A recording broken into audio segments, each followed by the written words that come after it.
Oke, dan yang hebatnya dari komputer yang kita rakit seperti ini uniknya adalah bisa main game loh.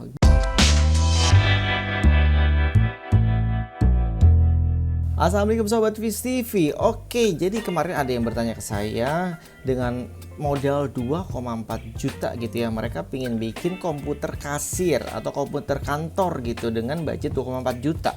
Akhirnya saya coba buat karena dia mintanya teknologi terbaru atau yang modern lah, yang terakhir gitu ya.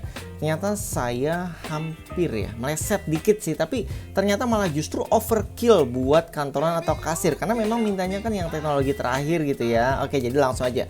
Yang pertama itu kita pakainya AMD.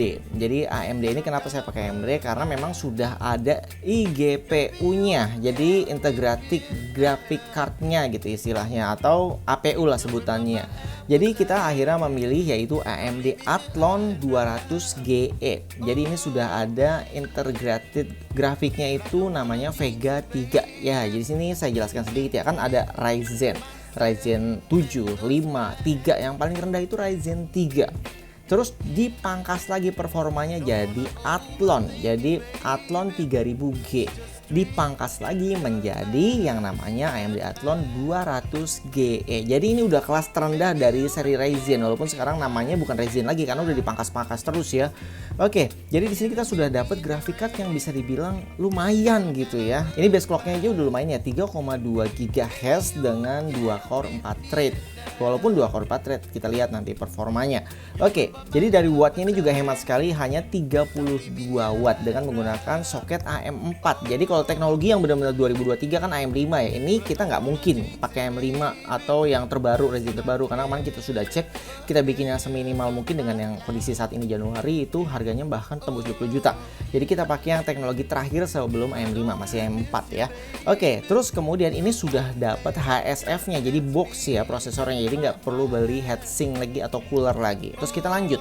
Untuk motherboardnya, tadinya saya mau beli MSI atau Biostar, ternyata harganya di atas 700 dan akhirnya saya dapat yang paling rendah itu Galax A320M. Jadi ini mikro atau makro, jadi yang mini lah ya. Jadi nggak perlu PC besar kan, bentuknya kan untuk kantoran atau untuk kasir katanya. Oke, kemudian ini sudah menggunakan DDR4, USB-nya juga sudah 3.1 dan SATA 3.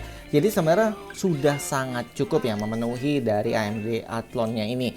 Oke, kemudian untuk RAM-nya, sebenarnya RAM-nya cuma support sekitar 2600-600 sekian MHz.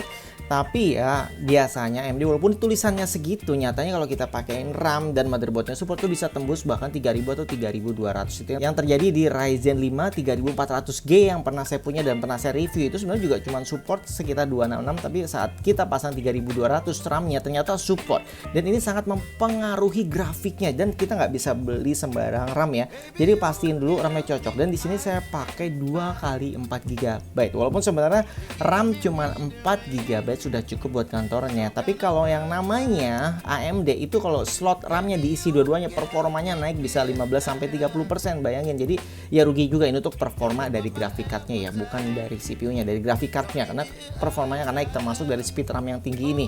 Oke, jadi akhirnya kita dapat yang dual channel 2x4 karena memang sekitar 2 GB nanti kan kepake di VRAM ya untuk graphic card-nya itu ya, IGP-nya.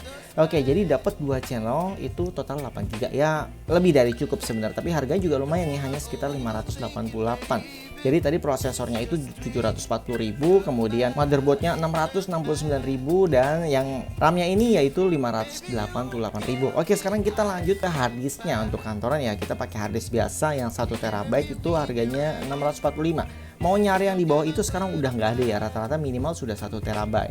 Oke, kita lanjut ke casingnya. Di sini casingnya kita pakai Venom RX, ini sudah dapat 2 RGB fan loh. Fannya RGB itu harganya 320.000. Kita lanjut ke PSU-nya. Jadi power supply-nya kita pilih Enlight N400 Bronze. Sebenarnya pengen yang lebih rendah lagi, nyari yang 80 plus, ternyata nggak ada, harganya udah tinggi-tinggi banget gitu, udah 700.000. Nggak, buat saya nggak worth it dengan ya spek yang terbilang ya speknya ya minim lah ya kalau dari dibandingkan dengan yang untuk komputer-komputer rumahan gitu ya. Jadi ini kan untuk kantor aja. Jadi saya rasa cukup dengan Enlight 400 watt yang bronze ini. Jadi harganya adalah 375. Jadi saya memang menghindari yang namanya PSU bawaan casing, kan banyak ya PSU bawaan casing. Jadi itu yang saya hindari. Seenggaknya kita beli yang terpisah deh.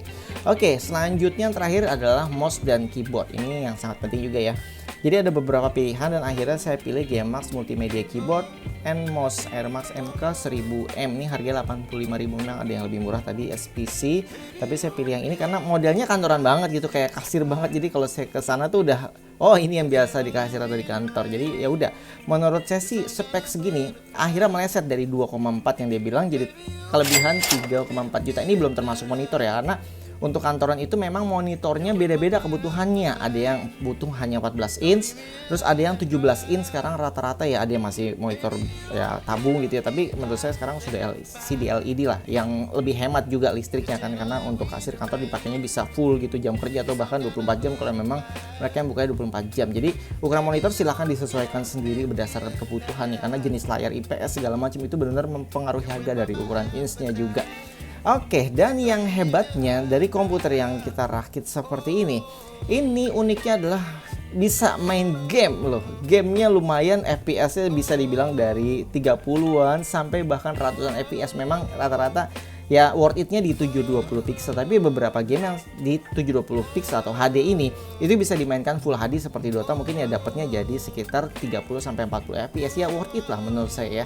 Jadi inilah list dari game-game yang ternyata bisa dimainkan di rakitan PC untuk kantor atau kasir yang termurah di 2022 ini ya buat saya. Jadi kalau misalnya sobat mau beli ya mungkin bisa jadi rekomendasi. Jadi ini adalah list dari game-game tersebut, silahkan dilihat. Oke, jadi itu dia jawaban dari sobat yang tadi nanyanya sekitar 2,4 juta. Mohon maaf nggak bisa, kecuali ya teknologinya diturunin lagi itu bisa, tapi ya tetap dayanya akan semakin tinggi karena kebutuhan prosesornya. Terus teknologi juga tertinggal. Kalau ini seenggaknya sebenarnya bisa di-upgrade juga sih, tapi ya jarang komputer. Terus ini juga belum termasuk biaya software, instalasi segala macam. Jadi ini hanyalah hardware semuanya yang saya rakit ya. Oke, sampai di sini aja videonya. Kalau video ini bermanfaat dari pengguna, jangan lupa di like, subscribe, dan komen. Terima kasih. Salam Sobat Fis TV. Wassalamualaikum warahmatullahi wabarakatuh.